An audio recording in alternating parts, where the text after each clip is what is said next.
Hancurnya mimpi besar India, jadi India adalah negara dengan pengeluaran terbesar untuk membeli senjata dari luar negeri. Hanya dalam periode 2018 hingga 2022, impor senjata India mencapai 11% dari total global. Bertahun-tahun berturut-turut menempati posisi pertama, bahkan mengalahkan Arab Saudi. Dalam konflik India-Pakistan kali ini, banyak negara secara terang-terangan menyatakan dukungan kepada India, atau diam-diam berpihak langsung mengirimkan persenjataan militer kepada India sejak awal, karena India adalah pelanggan emas mereka. Mereka berusaha memprovokasi India untuk segera memulai atau terlibat dalam perang besar. Karena itu artinya mereka bisa cuan besar membersihkan inventaris, menjual senjata ke India. Dalam pengadaan senjata India, pembelian jet tempur adalah salah satu porsi terbesar.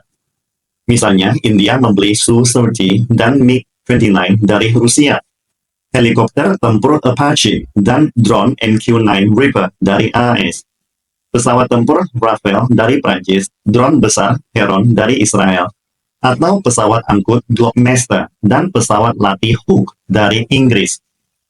Bisa dibilang, dalam sistem angkatan udara India, persenjataan dari berbagai negara bisa ditemukan di sini. Benar-benar buatan seluruh dunia. Selain itu, India sangatlah royal dalam belanja senjata. Tanpa pikir panjang, langsung beli dalam jumlah besar. Baik jumlah maupun nilai transaksinya sangatlah besar. Selama orang-orang bule bilang barangnya canggih, India tanpa pikir panjang langsung mengeluarkan uang. Contohnya, pembelian dari Israel. India hampir membeli seluruh jenis senjata buatan Israel tanpa kecuali. Misalnya rudal anti-tank seri Spy dengan total biaya 2 miliar dolar. Sistem rudal pertahanan udara Spider sebanyak 6 unit pada tahun 2016. Ditambah 3 unit lagi pada tahun 2023. Atau ratusan drone dari seri Heron dan drone bunuh diri Heron. Atau sistem peperangan elektronik Vega. Dan sistem perang cyber Black Eagle. Lalu membeli 145 unit howitzer Swagera Atmos 2000 dan 100 peluncur roket jarak jauh LORA, termasuk kapal rudal mini Sea Dolphin dan drone laut. Walaupun Israel hanya mencakup sekitar 4% dari total pembelian senjata India, tetapi jumlahnya sudah sebesar itu.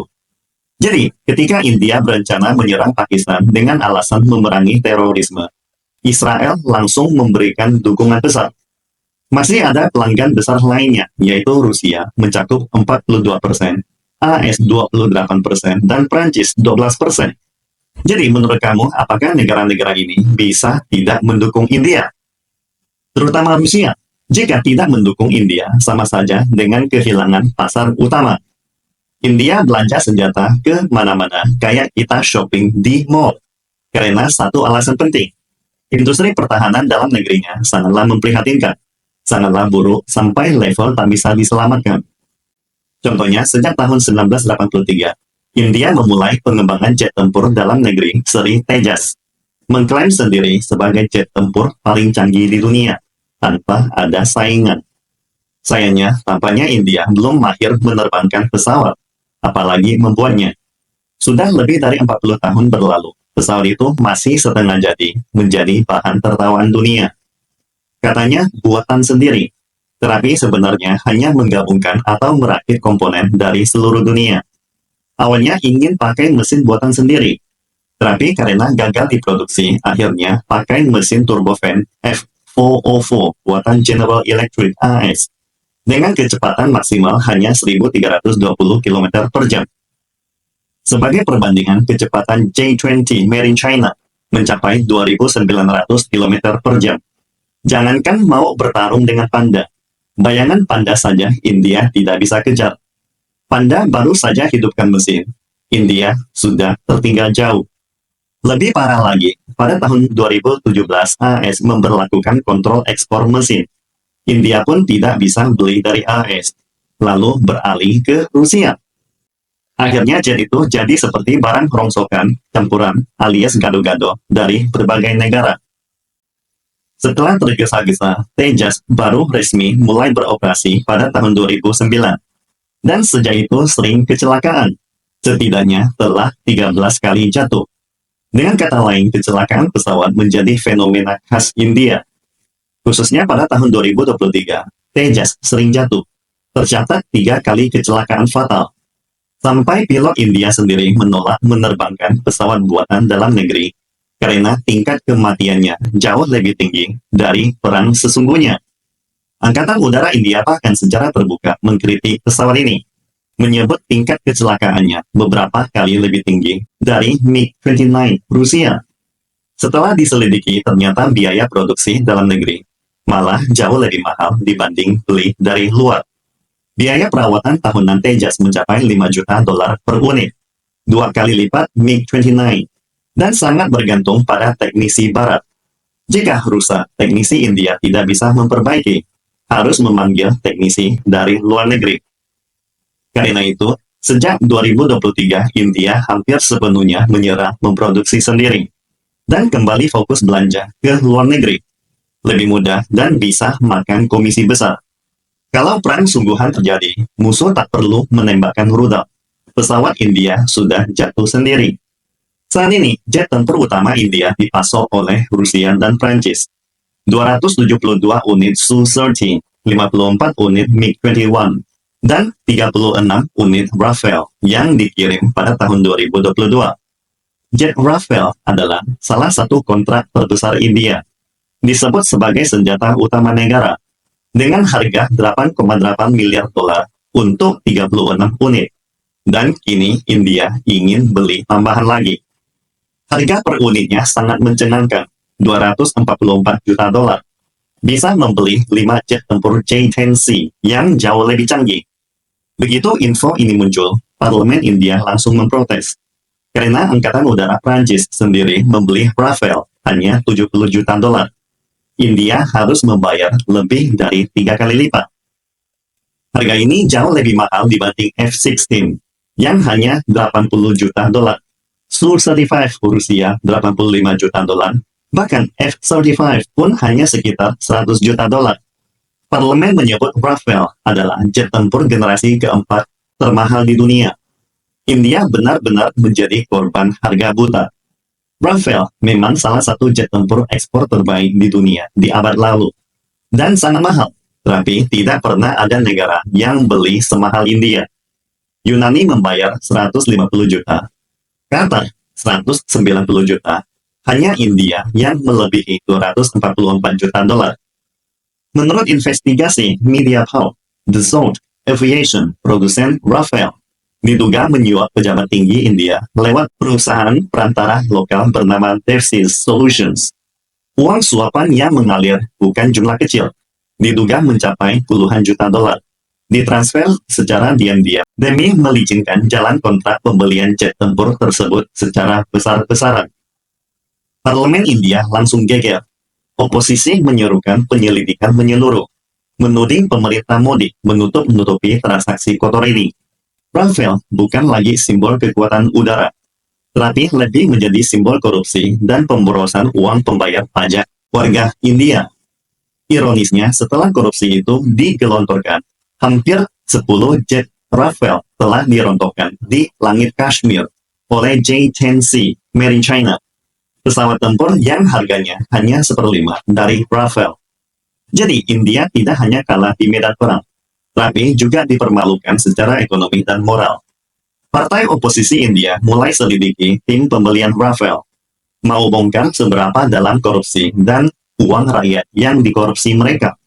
Artinya, skandal Rafale bukan hanya kasus pengadaan biasa. Ini adalah cermin busuknya elit politik dan militer India, yang lebih mementingkan komisi haram ketimbang keberlangsungan negara India. Namun, kasus itu akhirnya tidak ditindaklanjuti. Prancis berhasil menjual pesawat. Pejabat India sudah menerima kekayaan pribadi, sementara pesawat buatan India tetap gagal diproduksi. Soal kualitas, Angkatan Udara India memang sudah terkenal memprihatinkan. Jadi, akhirnya tidak ada pejabat mereka yang benar-benar peduli lagi, selain peduli kantong mereka sendiri. India menghamburkan uang pajak rakyat yang sangat besar untuk membeli jet tempur Rafale dari Prancis. Para pejabat India kemudian membuat bahwa Rafale adalah jet tempur generasi 4,5 dengan performa gabungan terbaik di dunia. Hampir setara pesawat generasi kelima J-20 China. Mereka menekankan radar ESA, rudal jarak jauh Meteor, dan kemampuan siluman sebagai yang tak terkalahkan di dunia. Kepala Staf Angkatan Udara India menina-bobokkan rakyatnya bahwa radar Rafale memiliki jangkauan 50% lebih jauh dibandingkan Su-30. Bisa melacak 40 target sekaligus dan menyerang 8 di antaranya. Katanya tak ada negara lain di dunia yang mampu sehebat ini.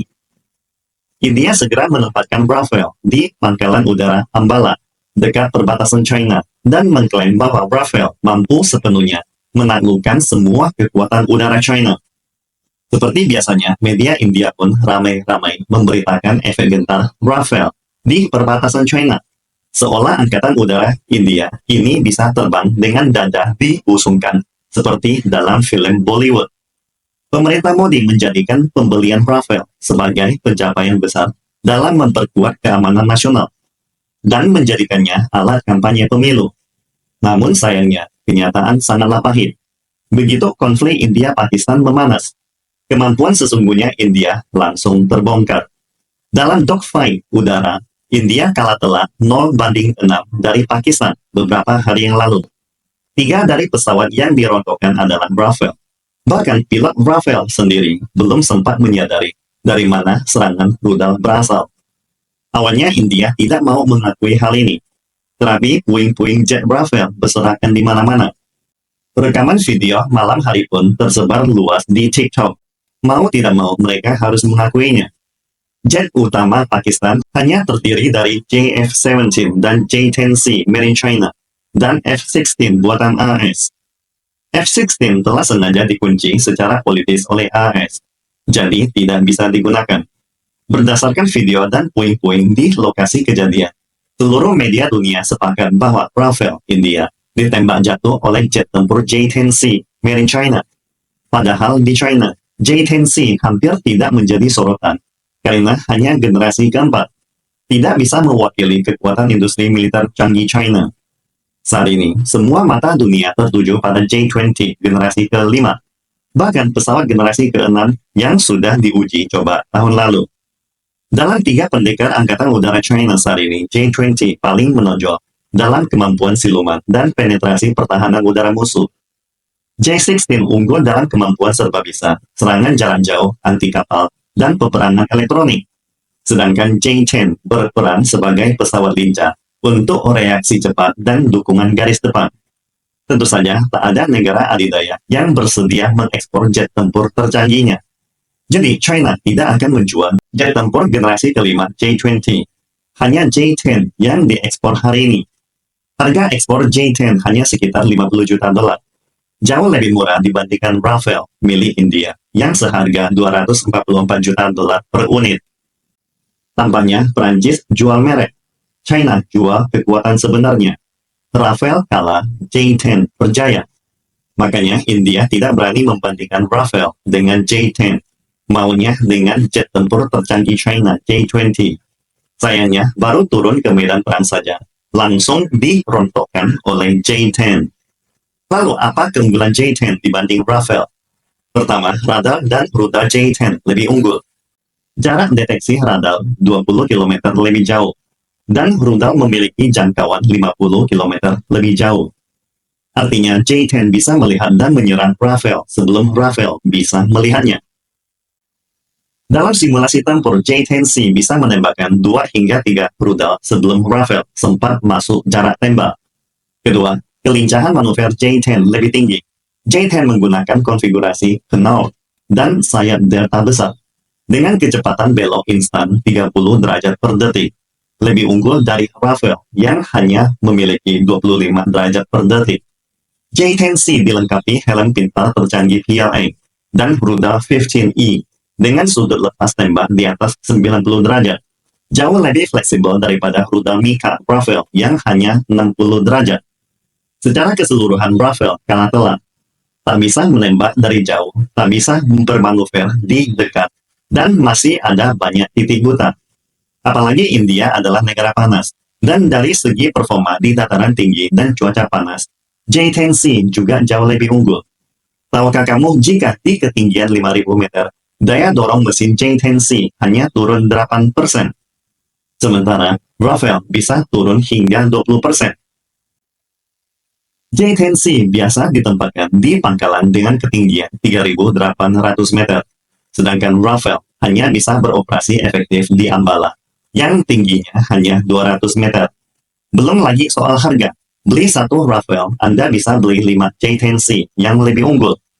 Jadi, kemenangan J10C atas Rafael sudah tidak perlu dipertanyakan lagi. Bahkan jet tercanggih PLA J20 belum perlu turun tangan. Meski begitu, India sebenarnya tidaklah rugi, karena ini barang mewah Prancis. Prancis memang paling jago bikin barang mewah, dengan profit setinggi langit. Keunggulan utama Prancis adalah produk yang sama kalau dicetak logo LV atau Hermes, bisa dijual 1000 kali lipat dari produk made in China. Jadi, India beli barang mewah Prancis dengan harga 5 kali lipat dari produk China yang jauh lebih unggul. Sebenarnya juga tidak perlu sakit hati. Setidaknya bisa pamer merek dan dapat komisi tinggi lagi untuk pejabatnya. Singkatnya, pasar senjata global setiap tahun bernilai sekitar 550 miliar dolar. AS menguasai 40%, Rusia 20%, Prancis meski performanya sangat buruk, masih 11,2% loh. China, sang raksasa industri dunia, pada tahun 2022 hanya mendominasi 5,1%. Bahkan belum setengah dari Prancis. Pakistan adalah klien terbesar China, menyumbang 38% dari ekspor senjata China. Dalam konflik ini, Pakistan benar-benar unjuk gigi, meningkatkan semangat nasional, sorak-sorai menggema di parlemen. Alasannya sangat jelas, sistem pertahanan udara dan jet tempur Pakistan seluruhnya buatan China. Sedangkan India adalah gado-gado dari berbagai negara. Awalnya, target China adalah mencapai pangsa pasar 8% pada tahun 2028. Tetapi, melihat tren saat ini ditambah aksi blunder India yang jadi iklan gratis, saya rasa 12% dalam 5 tahun sangat mungkin tercapai.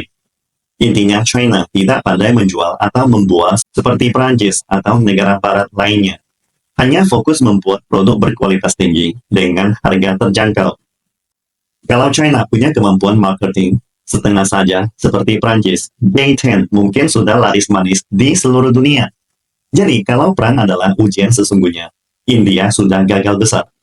Rafael yang katanya kebanggaan, ternyata jadi barang mewah yang mudah rotok dari langit. Sementara China cukup keluarkan J10 dan dunia langsung tahu siapa sebenarnya Raja Udara.